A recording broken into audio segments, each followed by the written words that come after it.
him on first things first. All right, let's just go to the OBJ thing here. Kansas City, Saints, I heard New England, Green Bay. Who should OBJ sign with?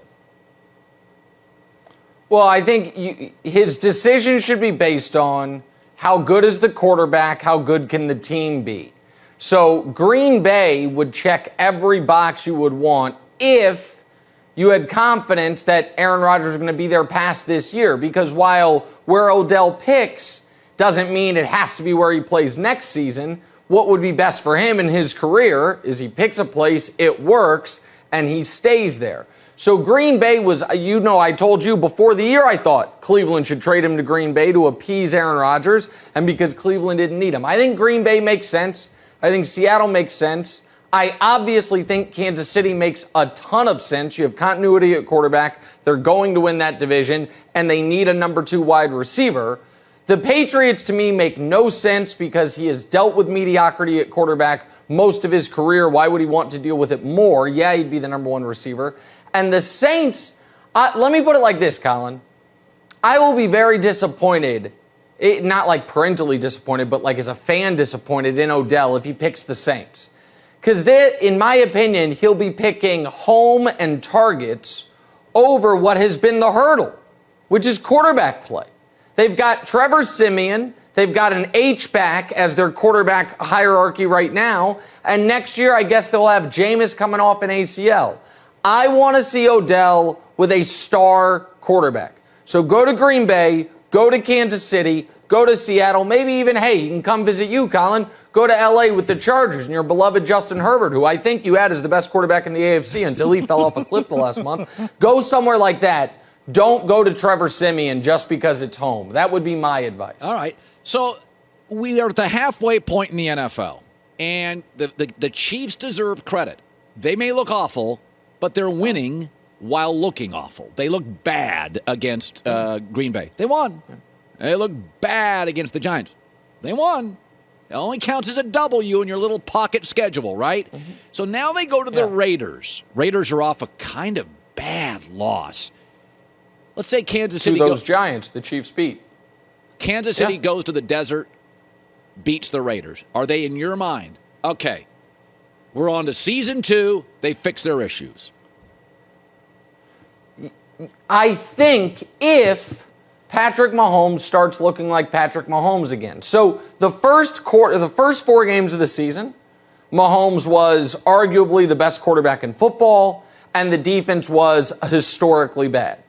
The next quarter of the season, Mahomes has had 3 of, if you took his 6 worst games of his career, 3 of them have been in the last month, and the defense all of a sudden is showing something of a pulse. The question is, can they get the Mahomes from the first quarter of the season combined with an improved defense? I am optimistic for this reason, Colin. And I know it's a singular thing, but I believe in this. I think Mahomes had developed an odd, quarterback yips. And Aaron Rodgers actually, in the last interview he did with McAfee before all the vaccine and COVID stuff came out, he talked about how quarterbacks can go through golfer-like slumps, and sometimes it just takes one throw to snap you out of it. I thought the game against Green Bay was the worst he has ever looked. Yeah. And then the final play of that game, Colin, he looked like Patrick Mahomes. Yeah. It was a must-have-it play, Yep. got out to his right, saw Tyreek, threw it with his hips not even turned, strike. So I think if he comes out against the Raiders and plays well, he's back. Because this idea the league's figured him out is just nonsense. He was one guy for the first 60-plus games of his career, and he's been a different guy the last month. So I do think in the AFC, where, I did my tiers today, Colin, the 5 best teams in the league are all NFC teams. Yeah. And the next 10 are the AFC teams all kind of jumbled together. Yeah. I think the AFC, certainly the AFC West, is there for the taking. Now, Mahomes has to get back to being Mahomes or none of it matters. I think that one play against Green Bay to ice the game might have gotten him back on track. All right, I don't think that's I don't think that's wrong, because I thought that was a play that looked like Mahomes. All right, so before I get to your MJ Scottie thing, which I can't wait for, how about a minute or two on Aaron Rodgers? My lead today was one of the great things about Brady, he knows what he is. football and family. He doesn't want to be controversial. He's not into it. He avoids it. Aaron doesn't like it either, but rambled for 18 minutes about a vaccine, got crushed, and then came flying out of his house. I don't like this. I don't like it. Well, yeah, we know you don't like it. You've been thin-skinned like KD forever. So that my takeaway is he lacked self-awareness. It's like if you're afraid of heights, you don't jump off a bridge. You don't bungee jump. What is your big bow? Wrap your arms around that big bow on this topic today. Well, he seemed to apologize for misleading the public, but I think since then he has misled the public more. So there's a few things here that I just reject. And I've always been a fan of Aaron. But, he claimed an NFL doctor told him if you get the vaccine, you can't get COVID. The NFL has said, we never said that, and there's no doctor that says that because that's obviously not true. So that to me was just a misleading statement, if not a lie. He also said that, that he was not frivolous in his research.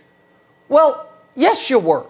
If you were consulting as one of your experts, Joe Rogan, and the topic wasn't mixed martial arts or podcasting, that is being frivolous in your research by definition. And it's just when he said, he seemed to have such a patent misunderstanding of what the vaccine does and what it's supposed to do, that if I said I dedicated a lot of time to studying the NFL, and I watched that Chiefs-Packers game, and let me tell you, the Packers were having a ton of trouble on the field goals, the holds. Right. So, why don't they just use the kicking tee? Like, obviously, that would be better. You would walk away from that being like, oh, this guy has spent no time studying that because that's not allowed. So when you just get blatant fact errors wrong, I don't believe you that you have spent a ton of time studying it. But lastly, and most importantly, I think is this, and this just crystallized for me this morning. What Aaron clearly believes is that I think he believes he was immunized.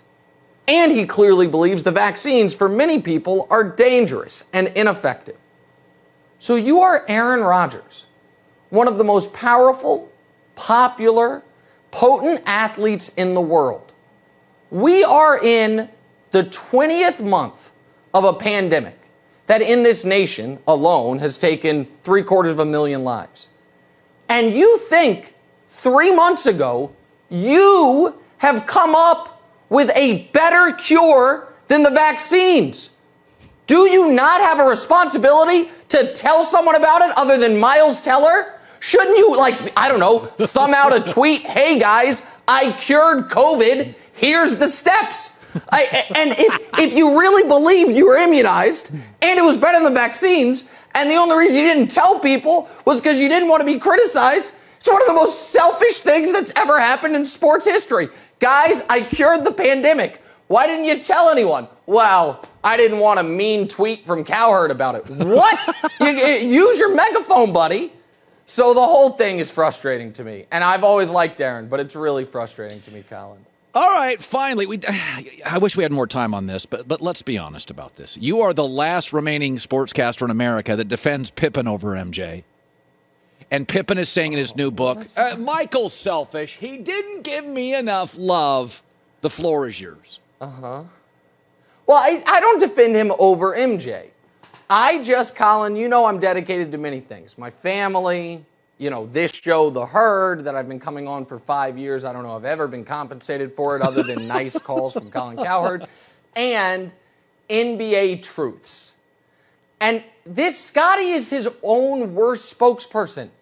Scottie, if you're watching, here is the case you need to make. Fact 1, Michael Jordan played 5 seasons in the NBA without me as a teammate. 0 of those seasons he was above 500. Fact 2, Michael Jordan went to the playoffs 3 times without me as a teammate. All below 500 seasons, got into the playoffs. How'd they do? 1-9. Not in series, in games.